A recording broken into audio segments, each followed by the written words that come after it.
अस्सलाम वालेकुम, आप देख रहे हैं प्रोग्राम एजेंडा 5। मैं हूं खतीजा राठौर। हालिया दिनों में आलमी मंडी में तेल की कीमतों में इजाफा देखने में आ रहा है, जिसके असरात वाज़ेह तौर पे पाकिस्तान पर भी होते दिखाई दे रहे हैं।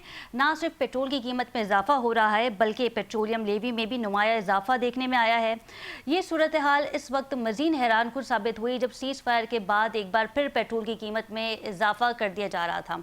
अंदाज़ा ही लगाया जा रहा था कि सीज़ फायर के बाद हम देखेंगे कि पेट्रोल की कीमत में नुमाया कमी वाज़ेह होगी।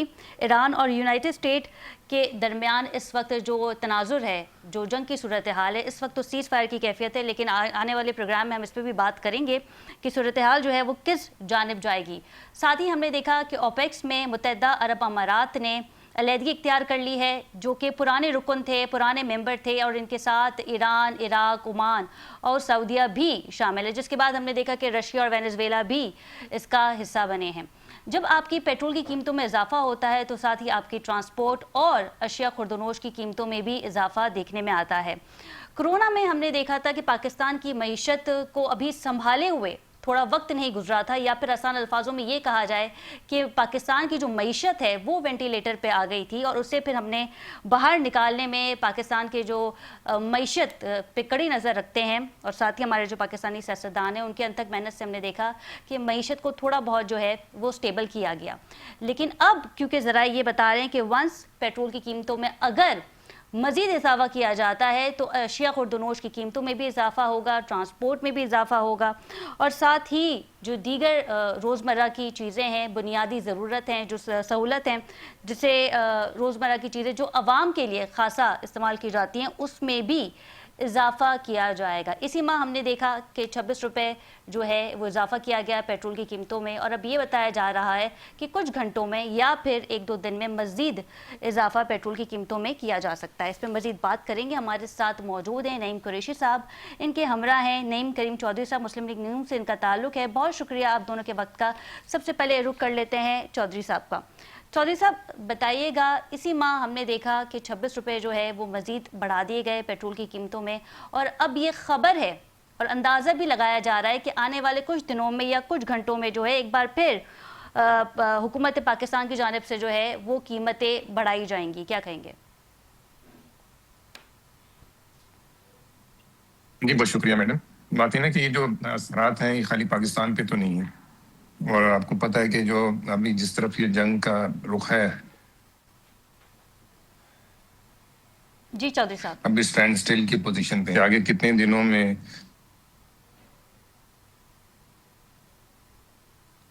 चौधरी साहब आपको मेरी आवाज़ आ रही है? ठीक है चौधरी साहब, मैं आपको सुन नहीं पा रही। नईम कुरैशी साहब दोबारा हमारे से साथ। जी जी आपको आवाज आ रही मेरी? जी जी चौधरी साहब अब कहें। जी आपको आवाज आ रही? मैं अब आपको सुन पा रही हूँ। जी सर। जी जी मैं ये बता रहा था कि जो हालात हैं ये पूरे दुनिया के लिए, स्पेशली जो खिता इसमें डायरेक्टली लिंक हुआ है ईरान जंग के साथ, उनके तरफ भी है। लेकिन हम यूरोपियन ममालिक के आप तरफ देखें ना कि उनके पास भी जो फ्यूल की वजह से जो हालात बने हैं वो पाकिस्तान से कहीं ज्यादा खराब हुए हैं। उनकी स्टॉक मार्केट भी इसी तरह डाउन हुई, हमारी तो 1.5 के ऊपर मार्केट डाउन होती है, तो वहां पे ऊपर तो मार्केट क्रैश भी हुई है। आपको पता है यूएई के साथ क्या हुआ, हमारी तो इकॉनमी इतनी कुछ स्टेबल नहीं थी, लेकिन उसके बावजूद भी हम अभी तक सर्वाइव कर रहे हैं। क्रूड ऑयल अभी जो एक्सपेक्टेड लोग कह रहे हैं, आपको भी पता है कि अगर इसी तरह ये कंटिन्यू रहता है तो ये मतलब 200 तक भी लोग कहते हैं कि जा सकता है। अभी ये तो सारी चीजें अभी खाली पाकिस्तान तो इसके अंदर जितनी अपनी कोशिशें कर सकता था कर भी रहा है और आगे भी करता रहेगा, लेकिन इसके साथ साथ बाकी ममालिक को भी इसका हिस्सा बनना पड़ेगा। अगर वो समझते हैं कि जंग ने पूरी दुनिया को अपनी लपेट में लिया हुआ है, और इसमें जंग भी जो है ना अब वो रही नहीं, इकॉनमी की जंग रहेगी। अभी आपके सामने है कि आज अमेरिका जो है वो किस तरह ईरान के ऊपर हमले कर रहा है। ठीक है, वो क्रिप्टो तक पे चले गए हैं, वो वहां पे जाके उनकी जो है ना वो उनको कैप्चर कर रहे हैं।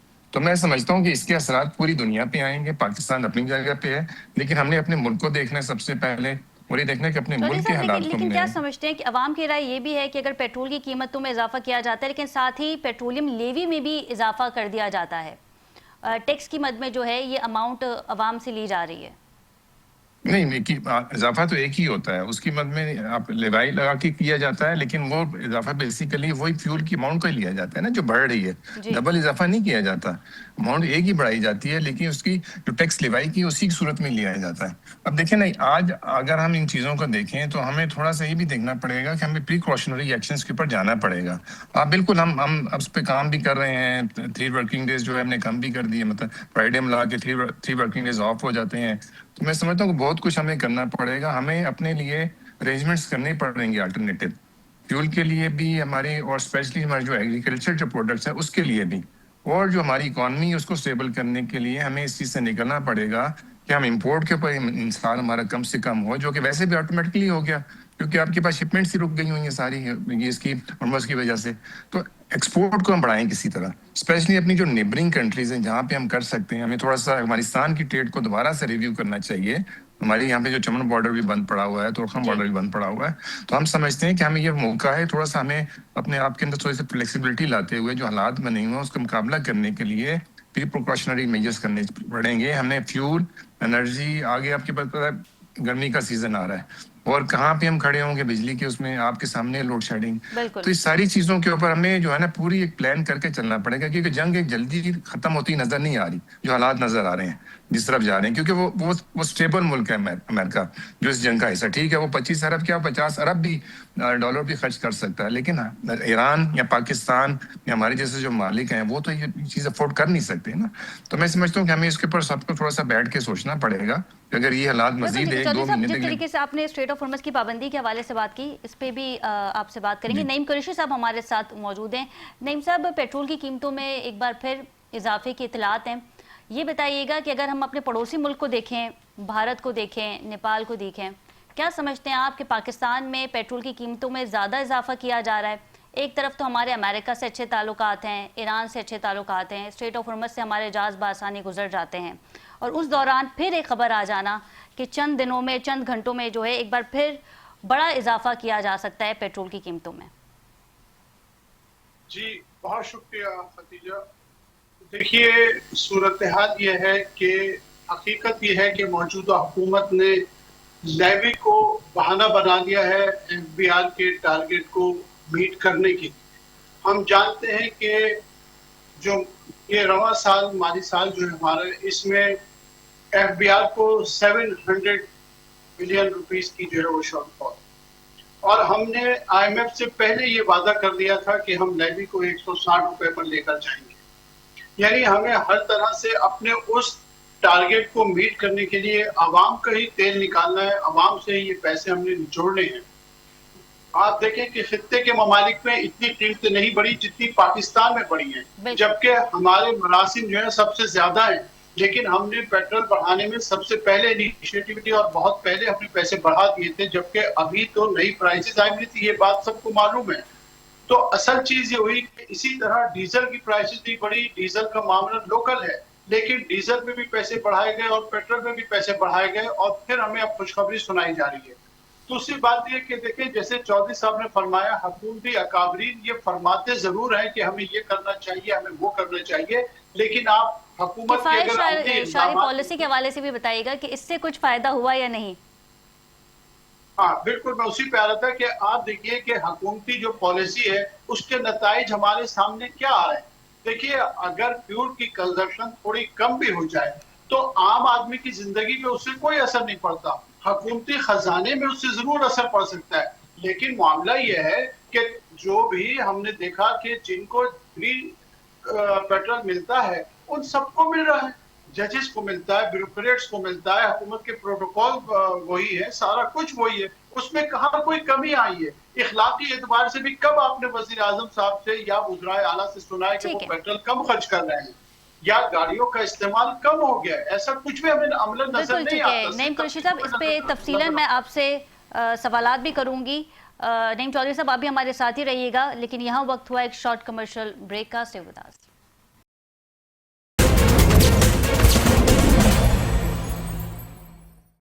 जी नाज़रीन, welcome back from the break. और ब्रेक में जाने से पहले हम बात कर रहे थे तेल की कीमतों के हवाले से।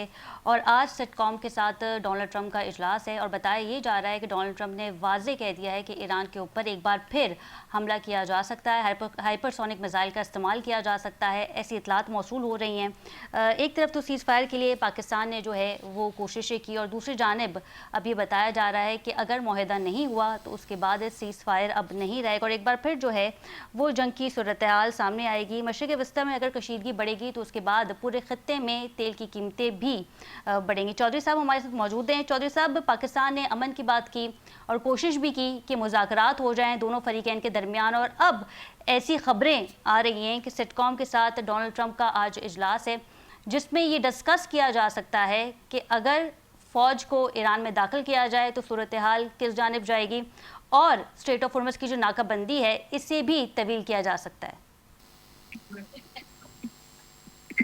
देखिए, सबसे बड़ा जो क्रिटिकल अभी पूरी दुनिया के लिए, स्पेशली अमेरिका के लिए, एक उसका जो अना का जो मसला बना हुआ है वो स्ट्रेट ऑफ हॉर्मुज़ ही है, और उसी के ऊपर ये सारी चीज़ जो है वो आके रुकी हुई है, और यही सबसे बड़ा एहतियात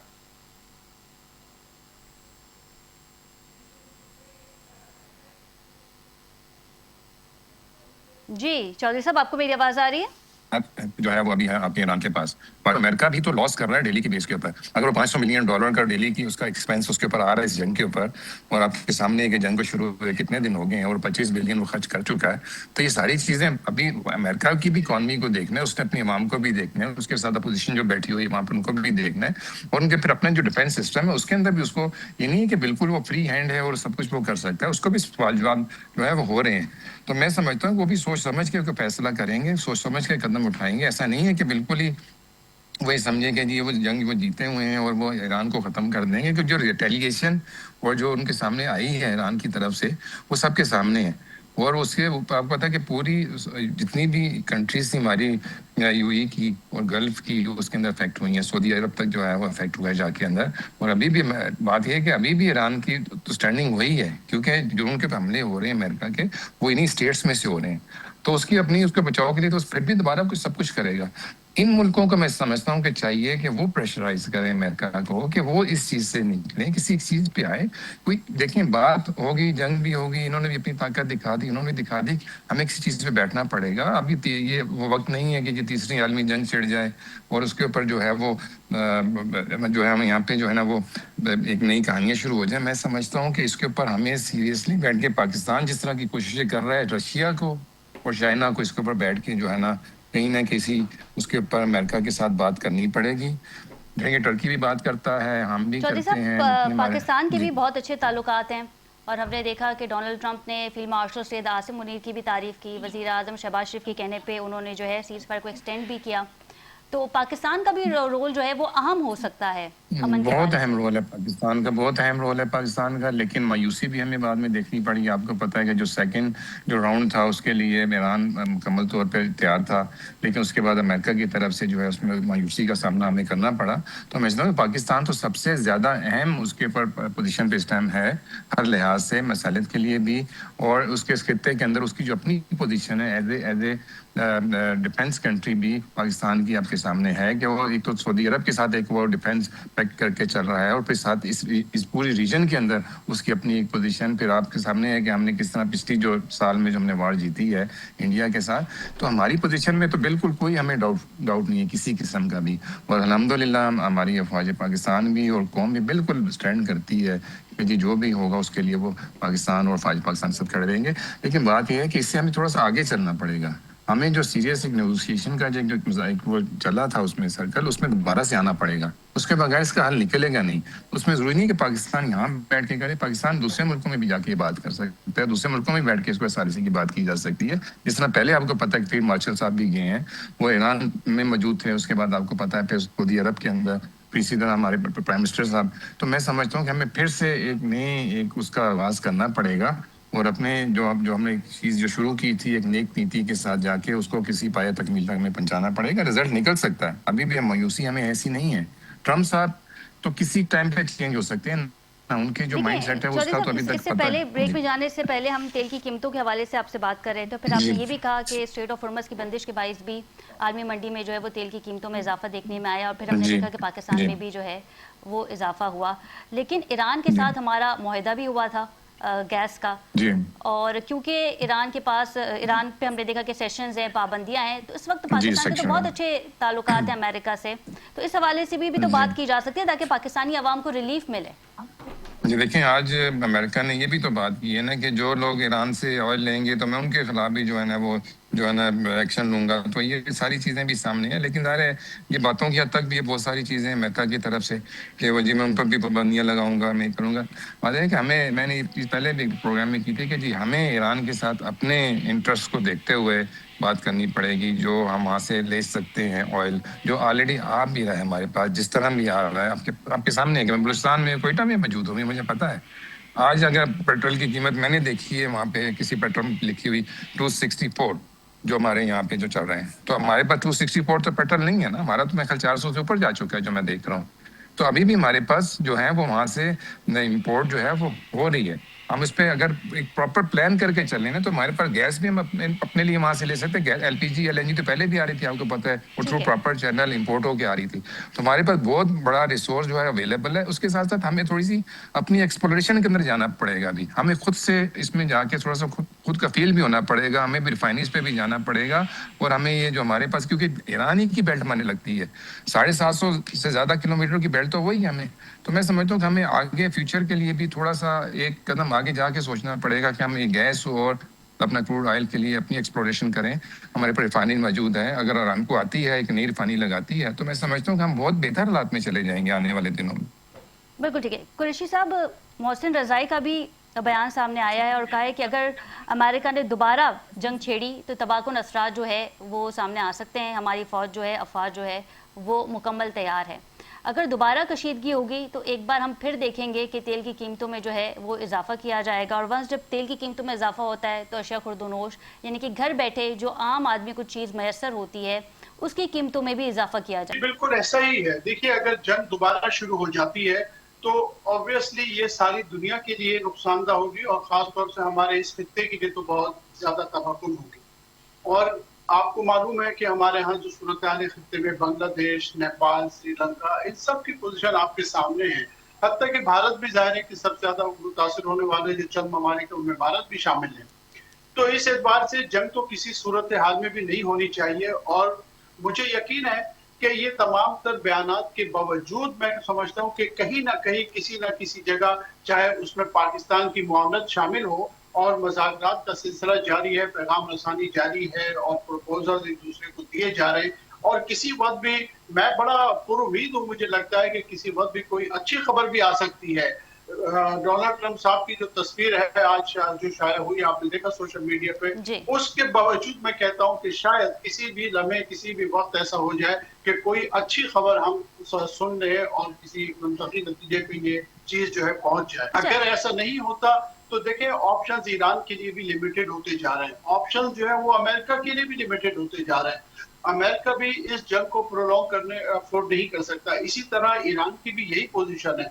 आप देखें कि रशिया और यूक्रेन की जंग में यही हुआ था कि कहा जाता था कि 4 घंटे में यूक्रेन जो है वो रशिया कब्जा कर सकता है यूक्रेन पे, लेकिन आपने देखा कि वो जंग कितने सालों पर मुहित हो गई है और आज 4 साल हो गए वो जंग जारी है। इसी तरह ईरान के बारे में भी यह है कि अगर अमरीकियों को या उनके इत्तेहादियों को ये गलतफहमी या खुशफहमी थी कि वो बहुत जल्द ईरान पर कब्जा कर देंगे या ईरान को झुका देंगे, तो वो अमलन जाके सब कुछ गलत साबित हो गया है। तो इस एतबार से मैं समझता हूं कि अगर पाकिस्तान की मामला तो मौजूद ही है, पाकिस्तान का किरदार आने वाले वक्त में अहम नहीं होगा। पाकिस्तान का किरदार तो जिस दिन से ये जंग शुरू हुई है अहम ही था, इस वक्त भी बहुत अहम है। इस वक्त भी पाकिस्तान ही असल जरिया है नेगोशिएशंस का। तो मैं बहुत पुरुमीद हूँ कि आने वाले वक्तों में कोई बेहतरी होगी, क्योंकि दोनों मुल्क इस चीज को अफोर्ड नहीं कर सकते तमाम तर बयानात के बावजूद। बिल्कुल ठीक है। कुरैशी साहब, जो खबर सामने आई है और हमने देखा कि न्यूयॉर्क टाइम्स ने भी इस खबर को इंडोर्स किया और ये कहा है कि जो पॉइंट्स ईरान ने पाकिस्तान के थ्रू अमेरिका को भिजवाए थे, डोनाल्ड ट्रंप ने उसे मुस्तरद कर दिया है, क्योंकि पॉइंट्स यही थे कि सबसे पहले जो है वो स्ट्रेट ऑफ हॉर्मज़ की जो नाकाबंदी है इसे मुकम्मल तौर पर ख़त्म किया जाए, फिर उसके बाद जौहरी मामलात पे मुआहदा हो सकता है। लेकिन डोनाल्ड ट्रंप ने अब कह दिया है कि जब तक जौहरी मामलात पे मुआहदा नहीं होगा तब तक जो नाकाबंदी है स्ट्रेट ऑफ हॉर्मज़ की उसे ख़त्म नहीं किया जाएगा। बिल्कुल, जैसे मैं किया ना कि देखें इन बयानात के बावजूद ये बयान अभी नहीं आया, ये बयानात तो पिछले 1 माह से आ रहे हैं। आप देख रही हैं कि डोनाल्ड ट्रंप साहब के बयानात एक तो आपको पता है कि बहुत तेजी से बदलते हैं, लेकिन जितने भी उनके आप बयानात देखें उसमें यही गुफ्तगू है। कभी वो स्ट्रेट ऑफ हॉर्मुज़ को खोलने की बात कर देते हैं, कभी उसे प्रायोरिटी नंबर 1 करार दे देते हैं, कभी जौहरी मवाद को नंबर 1 करार दे देते हैं।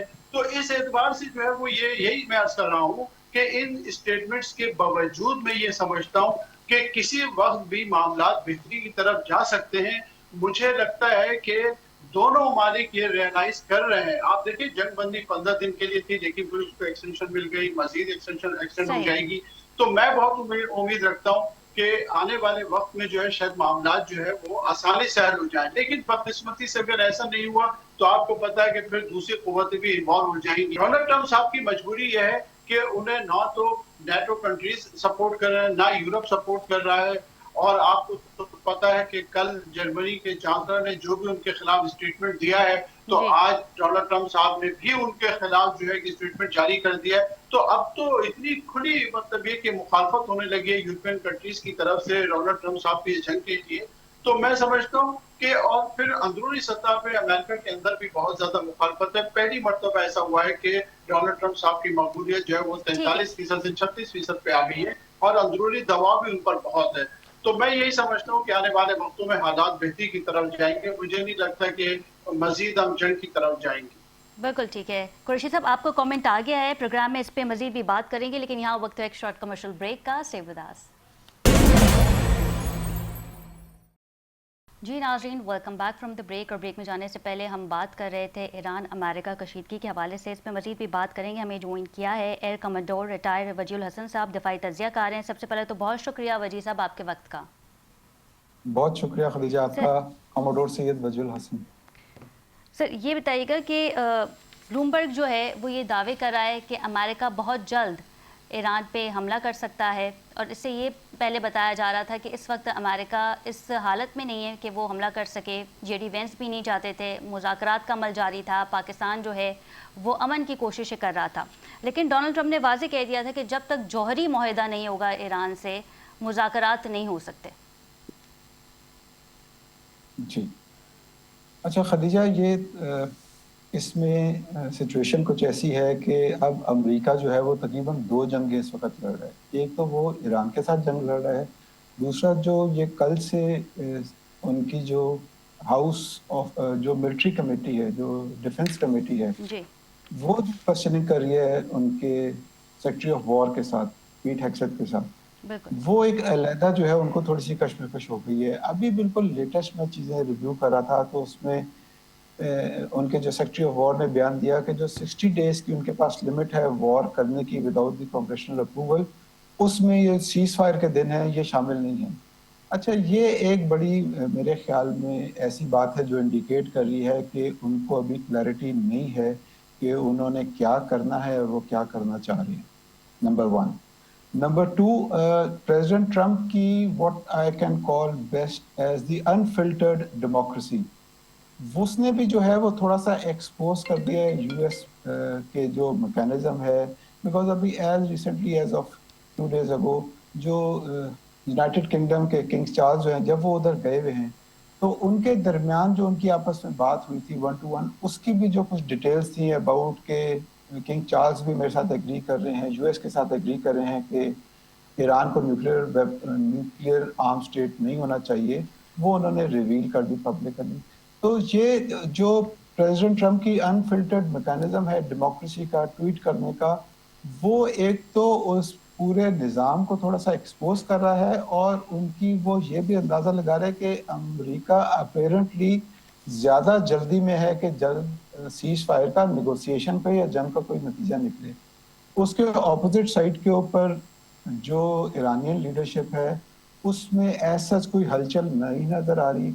उनके जितने भी बयानात सामने आ रहे हैं उन बयानात से लग ये रहा है कि उन्हें किसी किस्म की कोई जल्दी नहीं है जंग ख़त्म करने की, और वो जो उन्होंने मकासद अपने तय किए थे कि उन्होंने अपना दिफा करना है, उसको वो जंग के मैदान से लेके जो टेबल डिस्कशन है, नेगोशिएशन टेबल है, उस तक वो उसका मुकम्मल तौर पे दफा करें।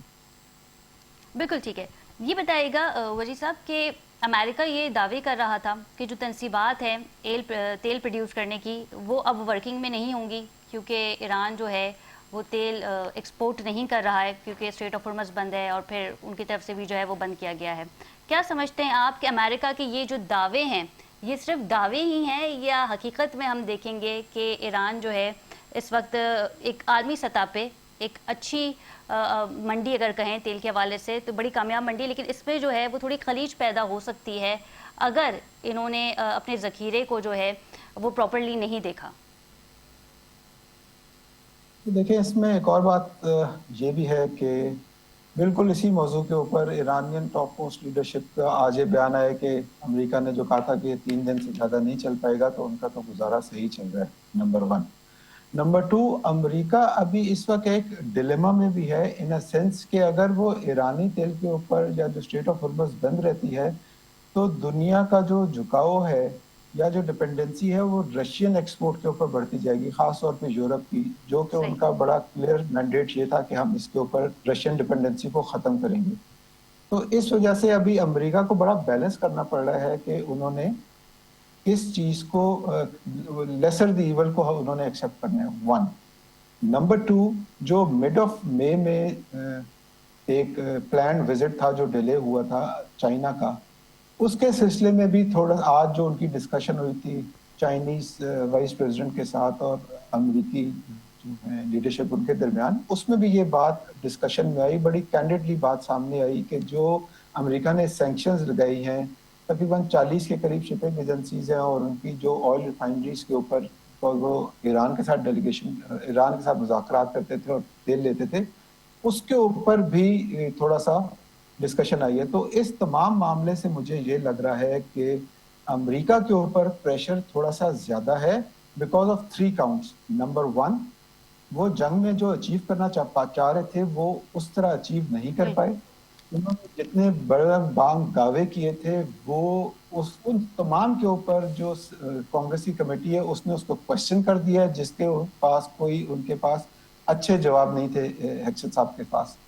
और नंबर 3, ये जो चाइना का फैक्टर इसमें इन्वॉल्व हो गया, और अब उन्होंने एक और बयान दिया है कि रशिया भी इसमें सपोर्ट कर रहा है ईरान को, और उसने कहा कि हम इसके ऊपर फर्दर पब्लिकली बात नहीं कर सकते। ये सारा इंडिकेट ये कर रहा है कि अमेरिका के ऊपर दबाव थोड़ा सा ज्यादा है, जिसकी वजह से ईरान जो है वो बिल्कुल ऐसे लग रहा है कि अभी मुकम्मल इत्मीनान से है, ऑल्दो उनके ऊपर जो दबाव है वो उसको कंपेंसेट कर रहे हैं। और जो स्ट्रेट ऑफ हॉर्मज़ का जो ब्लॉकेड टाइप है, जिधर शिपिंग थोड़ी सी फंस के चल रही है, जो उनकी नॉर्दर्न कैस्पियन सी में, उधर से उनकी सप्लाईज चल रही होंगी, उधर से उनके पास जो इम्पोर्टेंट चीजें हैं तेल के हवाले से हो गया या फिर खाने पीने की अशिया के हवाले से, वो उनका सारा निज़ाम चल रहा है। तो ईरान के ऊपर इतनी परेशानी अभी नहीं आई नेगोशिएशन के हवाले से जितनी मेरे ख्याल में अमेरिका के ऊपर है। बिल्कुल ठीक है चौधरी साहब, क्योंकि आप इस वक्त हुकूमत में भी हैं और पाकिस्तान ने जो है वो अमन के हवाले से कोशिशें भी की, इस हवाले से हमने आपकी राय भी जानी। क्या समझते हैं आप कि जो आने वाले मुज़ाकरात अगर होते हैं, क्योंकि इस वक्त तो सीज़ फायर है, तो क्या ये मुज़ाकरात दोबारा यानी कि सेकेंड राउंड जो है ये इसका हो सकता है पाकिस्तान में?